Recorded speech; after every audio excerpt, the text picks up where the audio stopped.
15 సంవత్సరాల అనుభవం ఆంధ్ర, తెలంగాణ, కర్ణాటక, తమిళనాడులో లక్షల మంది నమ్మకమైన కస్టమర్ల సంతోషాలకు నిలయమైన మీ నివాసానికి అందమైన చిరునామా. సో మీ జయభేరి రియల్ ఎస్టేట్లో మీ బిజినెస్లో మీ సక్సెస్ ఫార్ములా ఏంటి? నేను చాలామందికి కూడా చెప్పేది ఒకటి, మనం ఏ పని చేస్తున్నా సరే ఇష్టపడి కష్టపడి చేయండి, సక్సెస్ అనేది ఆటోమేటిక్గా వస్తుంది. అది నీతిగా చేయండి, నిజాయితీగా చేయండి, అదే నా పాలసీ. దాన్నే మొదటి నుంచి పెట్టుకున్నాం. మరి ఇన్నేళ్ళు, ఇప్పుడు 25 ఏళ్ళు నుండి 86లోకి వచ్చాం. ఈ రోజు వరకు బ్లాక్ మార్క్ అనేది లేదు నాకు. ఇది మురళీమోహన్ ఎలా అని ఒక చుక్క కూడా ఎక్కడ పెట్టడానికి లేదు.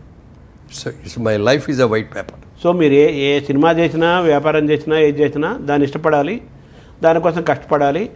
అట్ ది సేమ్ టైం మనం ప్రాఫిట్ కంటే కూడా పేరు ఇంపార్టెంట్, అంతా వైటే చేయాలి, అంతే కదా. అలా అనుకున్నా కొన్ని ఇష్టం లేని పనులు కూడా చేయాల్సి వస్తుంది. కొన్ని తప్పదు.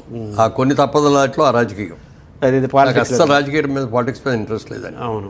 ఎన్టీ రామారావు గారు మంచి బిజీగా హీరో ఉన్నప్పుడు ఆయన తెలుగు ప్రజలకి ఏంటో చేయాలి, తెలుగు అంటే గుర్తింపు లేకుండా పోతుంది అని ఒక జయంతో వచ్చి కాకి బట్టలు వేసుకొని ఒక మామూలు కామన్ మ్యాన్ లాగా రోడ్డు పక్కన పడుకొని ఇవన్నీ చేసి అట్లా చేశారు. అది చేసినప్పుడు మేము వెళ్ళి ఒకసారి ఆయన దగ్గరికి వెళ్ళి అడిగాం, ఏమంటే మీరు ఇంత కష్టపడి చేస్తున్నారు, మరి మేము కూడా మీకు ఏం సహాయం చేయాలో చెప్పండి, మేము వస్తామండి అని చెప్పి నేను, రావుగోపాలరావు గారు, సత్యనారాయణ గారు, గిరిబాబు గారు, ఇంకెవరో కొద్దిమంది, 10 మంది వెళ్ళాం. వెళ్తే మీరు ఎవ్వరు రావద్దు బ్రదర్, నేను ఇందిరాగాంధీకి పోటీగా నేను ఇది చేస్తాను, సక్సెస్ అయితే బెల్లంటి కూడా, సక్సెస్ కాకపోతే నా అంతు చూస్తాను, మీరొద్దు, నేను అన్నిటికి తెగించి దిగాను. అంటే అప్పటికే 60 ఏళ్ళు వచ్చేసాడు అన్నాడు. చేయనివ్వలా. తర్వాత ఆయన్ని దింపేశారు చూడండి, సీఎం అయిన తర్వాత ఆపరేషన్ చేసుకోవచ్చు. అప్పుడు ఇక అసలు చాలా కోపం వచ్చేసింది. వెళ్ళిపోవాలి, ప్రజలకు వెళ్ళి చెప్పాలి, ఈయన ఇంత నీజ్గా నిజాయితీగా ఎంత చేస్తే వాళ్ళు ఒక పాలిటిక్స్ వచ్చేసి ఈయన దింపేస్తారా, ఓట్లేసిన ప్రజలు కదా ఓట్లేసి గెలిపించుకుంది, వాళ్ళు ఎవరు దించడానికి వాళ్ళకే హక్కు ఉంది అనేది ప్రజలకి చెప్పాలి. అది రామారావు వెళ్ళి నేను ఇంతగా త్యాగం చేశాను, ఇంత ఇదిగా చెప్పాను ఆయన చెప్పుకోలేరు, మళ్ళంటే వాళ్ళు చెప్పాలి, థర్డ్ బ్యాచ్ చెప్పాలి అని అట్లా వెళ్ళి చెప్పడం చేయడం. ఆయన అయిన తర్వాత ఓ రోజు ఆయనే ఫోన్ చేశారు. ఫోన్ చేసి ఎక్కడున్నావు బ్రదర్ మురళి అన్నాడు.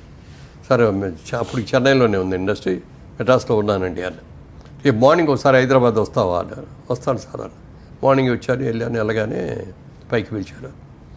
ఏం లేదు, మన వాళ్ళందరూ కూడా రాజమండ్రి నుంచి ఎంపీకి పోటీ నువ్వు చేస్తే బాగుంటుంది అంటున్నారు, నువ్వు చేస్తే బాగుంటుంది అన్నారు. నాకు అసలు దెబ్బ తిరిగిపోయింది. ఇదేంటిది, నాకు ఎప్పుడు అసలు ఆశ లేదు, నేను పార్టీ కార్యకర్తగా చేస్తాను అప్పటి నుంచి కూడా. పార్టీకి ప్రచారానికి నేను అన్నిటికీ వెళ్తా. ఎలక్షన్ వచ్చిందంటే ఒక 4 రోజులు ఇంటి మొహం కూడా చూడకుండా. ఎన్టీఆర్ పైన అభిమానం. ఆంధ్రప్రదేశ్లో ఆన్ రోడ్డు ఎన్టీ రామారావు తర్వాత ఎక్కువ తిరిగింది ఎవరంటే నేనే. అందులో ఆయన కోసం, అంతే కదా. సో అందులో రాజమండ్రి ఆఫర్ చేశారు అప్పుడే, అప్పుడే ఆఫర్ చేశారు. నేను 4 రోజులు టైం ఇవ్వండి సార్, నాకు అసలు ఏడు గందరగోళంగా ఉంది మీరు చెప్పిన దానికి. 4 రోజులు వెళ్ళిన తర్వాత అందరిని అడిగితే అందరూ కూడా వద్దంటారు. మరి వచ్చిన తర్వాత 4 రోజుల తర్వాత వచ్చాయి. సారీ అండి, మీరు చాలా పెద్ద ఆఫర్ ఇచ్చారు నాకు, దయచేసి నేను చేయలేనండి అని చెప్తే, ఓకే బ్రదర్ అన్నారు. అది తప్పు. అది అయిన తర్వాత అంటే అప్పుడు కారణం ఏంటి అనే దానికి కూడా చెప్పా. నేను ఇప్పుడిప్పుడే అప్కమింగ్ హీరోని అండి, పైకి వస్తున్నాను, ఒక స్టేజ్కి వచ్చాను. మరి ఇలాంటి టైంలో వచ్చి రాజకీయ అందుకు పెట్టేవరకు అక్కడ సక్సెస్ అవుతానో లేదో నాకు తెలియదు. అక్కడ సక్సెస్ కాక ఇది ఉన్నది చేతిలో ఉన్నదాన్ని బాడీ చేసుకుని ఎటు కాకుండా అవడం నాకు కుదరదు, ఇష్టం ఉంటుందండి. పిల్లలు ఇంకా చదువుకుంటున్నారు, వాళ్ళు సెటిల్ చేయాలి అని చెప్పాను అనమాట.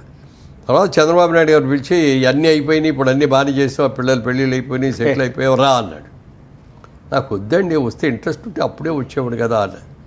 ఇంటికి వెళ్ళిపోతే నో అని చెప్పి అక్కడికి కోడెల శివప్రసాద్ గారిను, కమ్మపాటి రామ్మోహన్ గారిని ఇద్దరిని పంపించి మీరు ఏమని చేస్తారో నాకు తెలియదు, ఆయన్ని ఒప్పించి తీసుకురండి నన్ను. 5 hours నన్ను ఒప్పించి ఎక్కడో ఒక వీక్ మూమెంట్లో ఓకే అండి అన్న. ఓకే అన్నందుకు 10 ఏళ్ళు నా జీవితం దానికి అయింది. అక్కడ కూడా రాజకీయంలో కూడా నీతిగా నిజాయితీగా చేశాను. ఎక్కడ ₹1 ప్రజాధనం అనే దాన్ని వృధా చేయటం కానీ నా సొంతానికి వాడుకోవటం కానీ అనేది లేకుండా చేశాను. ఒకసారి ఓడిపోయారు, సెకండ్ టైం గెలిచారు, అంతే. ఒకసారి ఓడిచ్చారు,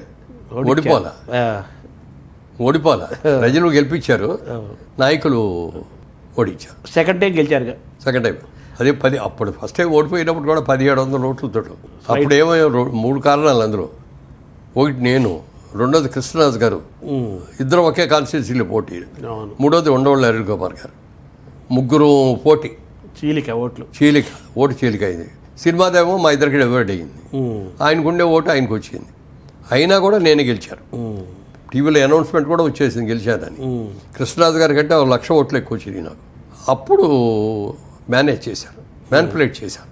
ఇక్కడ కాంగ్రెస్ వస్తుంది, సెంట్రల్ కాంగ్రెస్ వస్తుంది, నాకు రాజమండ్రి నుంచి ఉండవల్లి కావాలి అని చెప్పి ఇక్కడి నుంచి వెళ్ళిన ప్రెషర్కి నన్ను బలవంతంగా ఓడించారు. సో యాక్చువల్లీ టెక్నికల్గా మీరు గెలిచారు. టెక్నికల్గా గెలిచారు.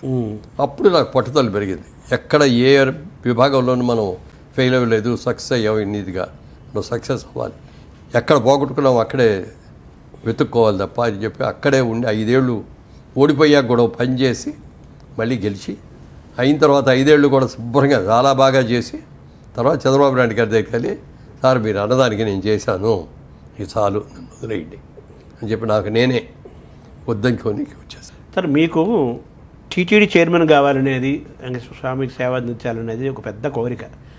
అది తీరుతుందా ఎప్పటికైనా? అసలు ఏంటి దాని పరిస్థితి ఏంటి? అది వెంకటేశ్వర స్వామికే తెలియాలి. అది ఉంది కదా మీకు మనసులో ఉంది, ఇప్పటికే ఉంది. కానీ అది అవుద్ది అనేది మన చేతిలో ఏమి లేదు. అది స్వామి పిలిచి ఆయన ఇస్తే ఇప్పుడు మీరు ఇప్పటికైనా సిద్ధంగా ఉన్నారు? మీరు సిద్ధం సర్వీస్ చేయడం. ఎందుకంటే ఒక దేవుడికో సేవ చేయటం అంటే అవకాశం మంచిది కదా. అలాంటిది ఇప్పుడు రాజకీయాలు వదిలేసినట్టేనా పూర్తిగా?